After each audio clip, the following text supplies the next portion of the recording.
ठीक है भैया, हमें जो करना था हमने कर लिया, अब तुम्हें जो उचित लगे वो तुम करिए। लेकिन अब क्या करना है हमें? यहाँ तो जो करना था कर लिया, लेकिन अब भैया इस मानव जीवन की सार्थकता ये है कि अब आगे जो हमें लंबी यात्रा पर जाना है उसकी तैयारी भी करना चाहिए। आप कहीं 4 दिन के लिए यात्रा पर जाते हो तो 4 जोड़ी कपड़े भी रखते हो, नमकीन, बिस्किट, पैसा, सब कुछ रखते हो, पूरा इंतजाम, मंजन, ब्रश, साबुन, पेस्ट, क्रीम, पाउडर, जो भी कुछ रखना है आपको सब कुछ रखते हो। जो आवश्यकता की चीजें सारी चीजें रखते हो, प्रबंध करते हो। 4 दिन की यात्रा पर जा रहे हैं, बैग जमा लिया, टैक्सी जमा दी। तो भैया जब इतनी लंबी यात्रा पर आपको जाना है, इस संसार से जाना ही है ना, रहना तो नहीं है यार। ये सोच अरे बंदे ये देश बेगाना है और इस दुनिया में आकर वापस भी जाना है। हम इसको अपना ही समझ बैठे, हमेशा रहना है, इस तरीके से रह रहे नहीं। तो 50 वर्ष तक जो करना था कर लिया, अब भैया अटैची जमाना शुरू कर दो लंबी यात्रा के लिए, समझ गए? और वहां ये रुपए नहीं चलेंगे जो यहाँ की करेंसी है। हाँ, वहां के लिए भी कमाई करना है, लेकिन वहां कौन सी करेंसी चलेगी? संतन संकर पुण्य कमाई, पुण्य रूपी कमाई चलेगी वहां पर। रामचरण अनुराग रे, भगवान का भजन, मनन, चिंतन, स्मरण, प्रभु के नाम का कीर्तन, भगवान की कथाओं का श्रवण और सत्कर्म ही आपकी पूंजी आपके साथ जाने वाली है। इसलिए भैया यहाँ जो कमाना था, करना था, जो कुछ करना था कर लिया। अब आगे के लिए अब अटैची जमाना शुरू कर दीजिए, क्योंकि लंबी यात्रा पर निकलना है। 4 दिन की यात्रा नहीं, क्या पता हजारों लाखों वर्षों की यात्रा पर हमें जाना है। और अगर पैसा होगा तो ठीक है, कौन सा पैसा चलेगा वहां? पुण्य रूपी पूंजी। कौन सा धन चलेगा वहां? कबीरदास जी ने समझाया, कबीरा सब जग निर्धना, धनवंता नहीं कोई, और धनवंता सभी जानिए जाके राम नाम धन हो। भगवान के नाम की पूंजी चलेगी वहां पर। तो आप अपने अपने हिसाब से थोड़ा सा बैलेंस बना करके रखिए। आपको तो सब पता होगा कितना बैलेंस है वहां जाने के लिए, कितना इकट्ठा कर लिया। जिनने इकट्ठा कर रखा है बहुत अच्छी बात है, नहीं किया है तो अब फिर हाँ, या जैसे जैसे काम चल जाएगा, लेकिन वहां पुण्य रूपी पूंजी की बहुत आवश्यकता पड़ने वाली है। और ये समय, ये मौका बार बार नहीं मिलने वाला है। हरि भजले हरि भजले हरि भजने का मौका है।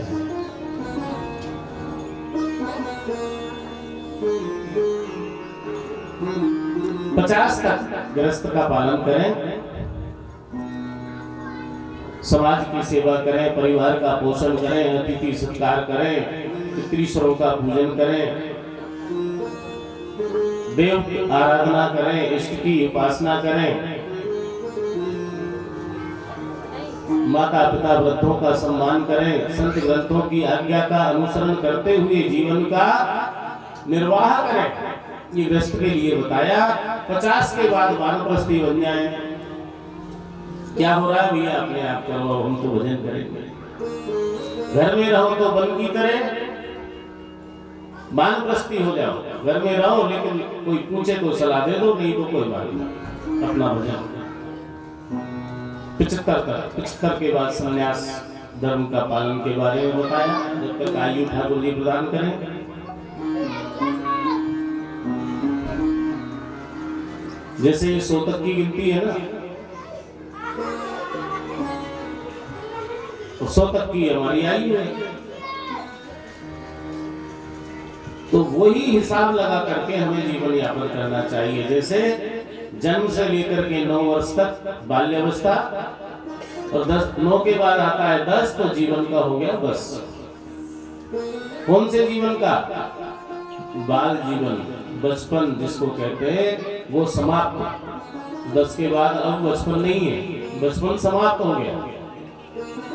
10 के बाद गिनती कहती है 11 यानी रास्ता पकड़ रहा, यानी रास्ता किसका पकड़ूं? 18 के बाद आता है 20, स्वर क्या निकला? 19, 20, 21, 31, 41, 45, 30 यानी ईश्वर का रास्ता पकड़ो, भटक मत जाना।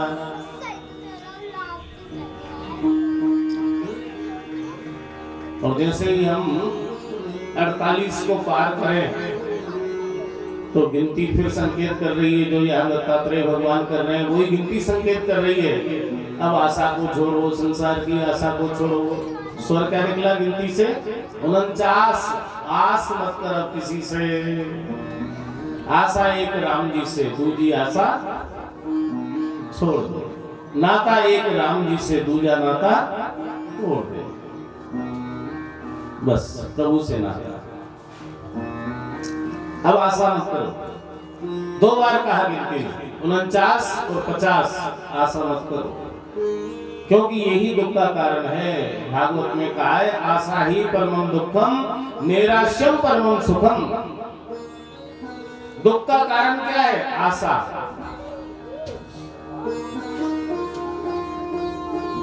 आशा लगाई हमने, कौन सी आशा की हमने? बेटा होगा, हमें सुख प्रदान करेगा, फिर इसका विवाह करेंगे, बहू आएगी, फिर बस सब काम छूट जाएगा घर का। बस बिस्तर पर बैठे रहेंगे और एक घंटी लगा लेंगे पास में। जरूरत पड़ी चाय के लिए तो घंटी बजा देंगे, बहू चाय लेकर के आएगी। प्यास लगेगी तो घंटी बजाएंगे, बहू पानी लेकर के आएगी। भूख लगेगी तो घंटी बजाएंगे, बहू भोजन लेकर के आएगी। तो जब विवाह हुआ बेटे का और बहू ऐसी आ गई कि उल्टे बहू को चाय पिलाना पड़ रहा है, 10 बजे जाग रही है, तो क्या करोगे? आशा लगा रखी थी कि घंटी बजाऊंगी, चाय की इच्छा होगी, अब उल्टी घंटी बज रही है।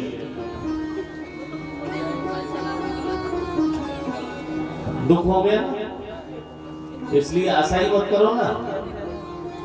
आशा ही परमम दुखम, नैराश्यम परमम सुखम। न बेटे से आशा रखो, न बहू से आशा रखो, न इस जगत में किसी से आशा रखो। आशा रखो तो सिर्फ परमात्मा से रखो। आशा एक राम जी से, बाकी तो भैया सब कष्टदायक हैं। और जिसने कभी किसी से कोई आशा नहीं रखी वो सुखी है। भाई से आशा रखी थी महाराज, बहुत आशा थी हमें इस भाई से, लेकिन धोखा दे गया। अरे आशा ही क्यों रखी? जो दुख हो रहा है तुम्हें, आशा नहीं रखी तो दुख नहीं होता। बेटे से बहुत आशाएं थी महाराज, अरे आशा रखी क्यों? उद्धार अपना आप कर, निज को न गिरने दे कभी। नर आप ही है शत्रु अपना, आप ही है मित्र भी।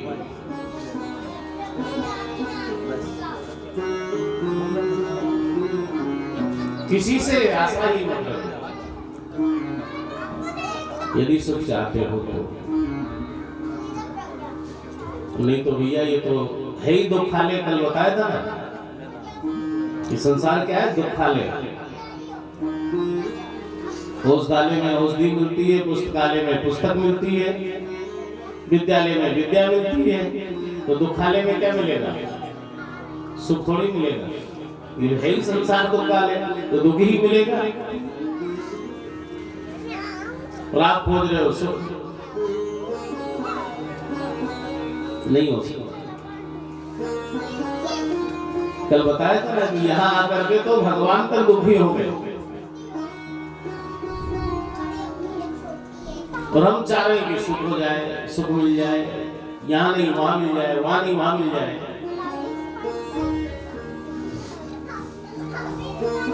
नहीं,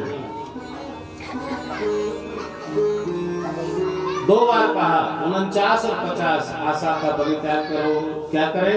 50 की उम्र जब पार कर जाओ तो वो दत्तात्रेय भगवान कह रहे हैं, वो ही यहाँ पर गिनती कह रही है, वानप्रस्थी बन जाओ, 51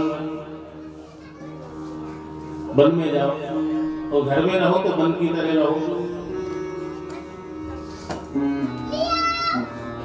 52, 57, 58, लेकिन नहीं मानते तो गिनती गालियां देना शुरू कर देती है कि 59, 60, किसी को 60 कहोगे, मूल कहोगे, ये गाली यही तो है।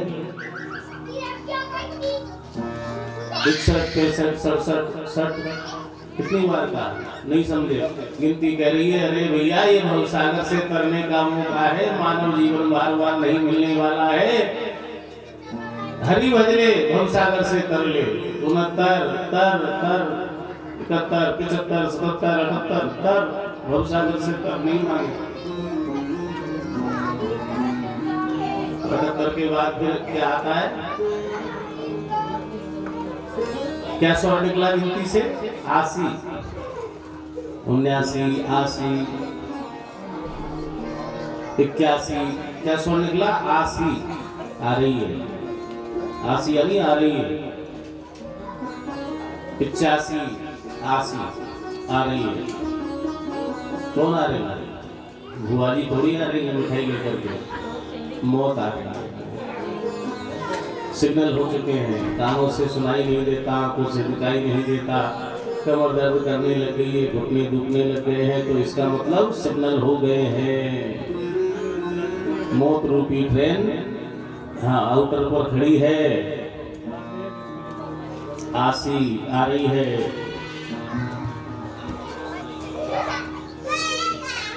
ट्रेन में जब सफर करते हैं तो प्लेटफॉर्म पे आवाज आती है ना, यात्रीगण कृपया ध्यान दें।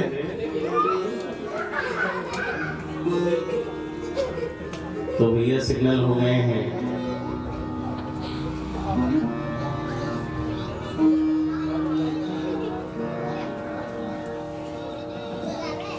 फलाने फलाने गंतव्य को जाने वाली फलानी एक्सप्रेस ट्रेन का पहुंचने का समय हो चुका है और वो शीघ्र ही प्लेटफॉर्म नंबर 1 पर आने वाली है। हाँ, संकेत हो गया पूरा। सावधान हो जाइए सभी यात्री। हाँ, लेकिन नहीं होंगे। 81, 85, 88, 89, तो फिर गिनती ने गालियां देना शुरू कर दिया। रे, वे और तू, ये शब्द अपमानजनक है। 91, अबे समझ, अब तो समझ। हाँ, ट्रेन आ गई है, अब तो समझ। 92, 95, 97, 98, 99, नहीं समझे तो गिनती ने कहा कि तू अकेला जाएगा।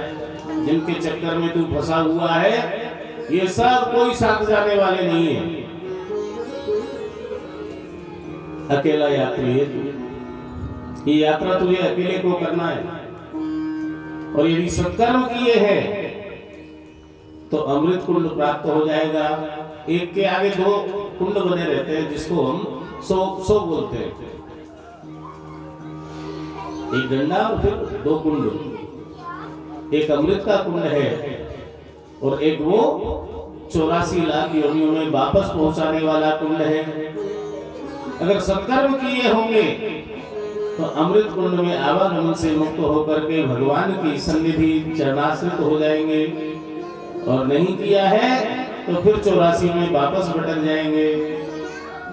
निर्णय हमारे हाथ है, जैसा चाहो वैसा करो। अभी थोड़ी देर पहले बताया था कि जो हो गया सो हो गया। क्या सोच करे पागल मनवा, जो बीत गया सो बीत गया। आगे की दे, पिछली बातों को छोड़िए, क्या हो गया, हमने क्या किया। अरे जो बचा है उसको तो संभालो। चारों वर्ण, चारों आश्रमों के बारे में बताया। सबसे बड़ा गृहस्थ आश्रम है, बहुत जिम्मेदारियां होती हैं, उसका निर्वाह करते हुए प्रभु की आराधना करना चाहिए।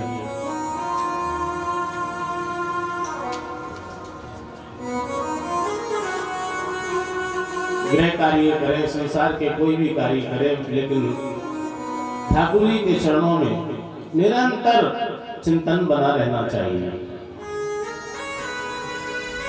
सुखदेव जी कहते हैं, परीक्षित, भगवान का भजन तो सभी लोग करते हैं, लेकिन कब, जब आपत्ति विपत्ति आती है तब।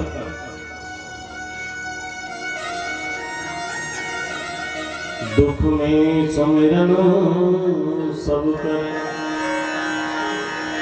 सुख में करे न को, जो सुख में सुमिरन करे